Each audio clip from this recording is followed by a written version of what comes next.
Assalamualaikum warahmatullahi wabarakatuh. Kembali bertemu dengan saya, Jonelis Effendi. Kali ini izinkan saya meng-share ya semacam pengayaan ya bagi teman-teman bahwa menulis itu mudah kalau kamu tahu caranya. Menulis itu sebenarnya sih mudah, bukanlah pekerjaan yang setengah-setengah idealnya. Semuanya harus dirancang dan direncanakan masak-masak dari awal. Sebab ada beberapa hal yang perlu kamu ketahui dan latih serta biasakan selama menulis supaya tulisan yang kamu hasilkan benar-benar layak untuk dibaca. Nah, semua orang punya kesempatan dan peluang yang sama untuk menjadi penulis. Karena memang tidak ada yang melarang peluang terbuka lebar. Tinggal kitanya saja apakah benar-benar serius ingin menekuni bidang ini, ingin jadi penulis atau menguasai teknik-teknik menulis. Dulu pernah begitu booming ya novel renyah dan gurih ala-ala teen lit, chick lit, pelit, personal literatur ya. Antara tahun 2000 sampai 2010-an itu banyak banget ya. Dan teman-teman bisa baca ya di modul atau di materi 6. Nah, itu model yang saya contohkan ya, Rahmania Arunita, I Feel I Am in Love, ada Esti Kinasi, Fairis. Sekarang mereka masih eksis ya. Untuk menulis Aditya Mulia, Dika Aditya. Dan juga yang fenomenal ya, novel Ayat-Ayat Cinta Habibur Rahman El Sariji sampai Laskar Pelangi Andrea Hirata yang masih eksis sampai sekarang, termasuk Mbak Asma Nadia dan sederet nama yang lain, Afif Afra, Terelie, Ahmad Fuadi, dan sebagainya. Nah, kalau yang untuk novel-novel impor, nah kita sangat akrab sekali dengan Stephenie Meyer, John Grisham, J.K. Rowling, Stephen King, Dan Brown, dan banyak lainnya. Dan juga semua media-media koran waktu itu juga sampai sekarang ya, dan merebak sampai ke media online, banyak sekali peluang-peluang yang bisa teman-teman manfaatkan. Bisa itu kirim ke Kompas, Kompas juga ada yang online-nya ya. Dan itu juga bisa dijadikan sarana publikasi. Dan teman-teman harus tahu cara dan strateginya. Nanti kita akan bahas di materi khusus tentang strategi tembus media koran. Oke, selain itu ada Tempo, Jawa Pos, Republika, Suara Karya, dan sebagainya. Dan nama-nama yang beken seperti Putu Wijaya, Seno Gumira Aji Dharma, Gustav Sakai, Danarto, Kurnia Effendi, dan sebagainya. Itu mereka lahir di sini karya-karyanya dan diketahui banyak orang. Untuk tahap awal, kamu memang diwajibkan untuk nulis dong. Masa ingin jadi penulis tapi nggak bisa nulis? Ingin jadi penulis tapi teknik menulisnya masih belum mumpuni atau belum baik. Dan ini perlu di-upgrade, ditingkatkan, skill up kemampuan menulisnya. Digenjot, belajar lagi, dengar lagi video-video tentang tutorial menulis yang di-share di kelas KMCO, dan teman-teman bisa lagi membaca ya, mengulang-ulang lagi membaca. Kenapa sih tidak ditulis saja? Memang gampang nulis. Pertanyaan baliknya. Ada yang seperti itu ya, merasa gimana gitu kalau menulis. Sebenarnya jangan takut, menulis itu tidak seserem yang kamu pikirkan. Nyatanya mereka bisa, yang orang-orang saya sebutkan tadi namanya. Tentu kamu juga bisa dong jadi penulis seperti penulis idola kamu. Masalahnya cuma satu, kamu belum menulis. Sedangkan mereka dari dulu sudah menulis sampai sekarang. Berarti kamu kalah start ini. Oke, kalah start. Kalah umur belum tentu. Kamu kan mungkin masih muda, bahkan lebih muda dari saya. Masih belasan tahun atau awal 20-an. Kamu masih banyak kesempatan untuk menulis dan mengembangkan bakat kamu.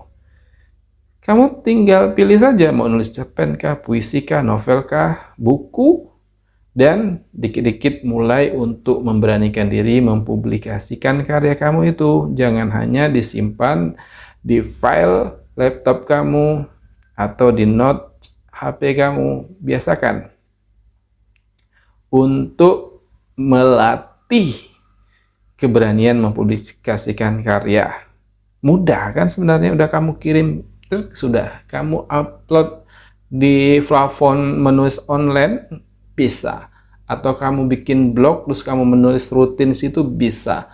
Atau kamu bikin deskripsi dari postingan kamu di TikTok kah, di IG kah, di Facebook kah, dan media sosial media kamu yang lain, bisa. Ya awalnya sih agak berat, kayaknya gimana gitu, tapi dibiasakan. Oke, sampai di sini. Kamu yakin bahwa menulis itu masih susah? Iya nih, Pe. Kalau iya sih, ini baru materi 6 ya. Kamu mulailah untuk memupuk rasa percaya diri itu, mulailah ikut-ikut lomba, dan kamu mulai memperhatikan segi penulisan dari kualitasnya. Di materi 5 kan sudah kasih tahu tuh cara dasar teknik menulis cerpen, cerita yang menarik. Kamu tinggal praktekkan itu. Dan untuk selanjutnya sih, kamu coba untuk mencoba hal-hal baru. Tantang diri sendiri untuk menulis. Misalkan kamu menulis cerpen, coba sih sekali nulis puisi, nulis artikel, atau awal-awal rancang-rancang untuk membangun project novel kamu. Boleh kan? Ya boleh banget. Nih, maaf, ini ada quote dari model ini, El Angel, namanya agak susah ya. Penulis novel A Wrinkle in Time. Cerita-cerita memiliki kekayaan yang melebihi kenyataannya. Tulisan saya mengetahui lebih banyak daripada saya. Yang harus dilakukan seorang penulis adalah mendengarkan bukunya atau tulisannya sendiri ya. Ia akan membawamu ke tempat yang tidak kamu duga. Nah, ini namanya ketika menulis itu kan ada fase di mana kita mencurahkan semua ide-ide kita, pemikiran kita, perasaan kita dalam tulisan. Ketika kita baca ulang, loh, wow, wow, wow, saya kayak nulis ini, saya kayak nulis ini. Dan ini memang betul. Kadang apa yang kita tulis itu melebihi apa yang kita pikirkan. Bisa jadi seperti itu. Untuk fase ke situ kamu butuh latihan dong, butuh jam terbang dong, butuh keseriusan dong untuk terus menulis. Oke, coba aja dulu. Kenapa enggak? Coba aja dulu. Kamu tentunya tidak akan tahu seberapa kemampuan menulismu sampai kamu benar-benar mencoba dan berusaha untuk menulis satu karya. Awalnya satu karya dulu. Anggap saja kamu sudah punya niatan untuk menulis cerpen dan novel. Sepertinya ada juga keinginan untuk jadi penulis beken. Mulai terasa ya. Dari satu dulu, sudah ada selesai satu cerpen. Wah, kayaknya aku bakat ini jadi penulis. Pupuk impian kamu itu, pupuk. Tulis lagi cerpen yang baru. Action aja dulu ya. Nah, banyak sih yang bercerita, berkeinginan untuk jadi penulis hebat dengan karya-karya memukau. Tapi mereka talk only, no action, NATO ya.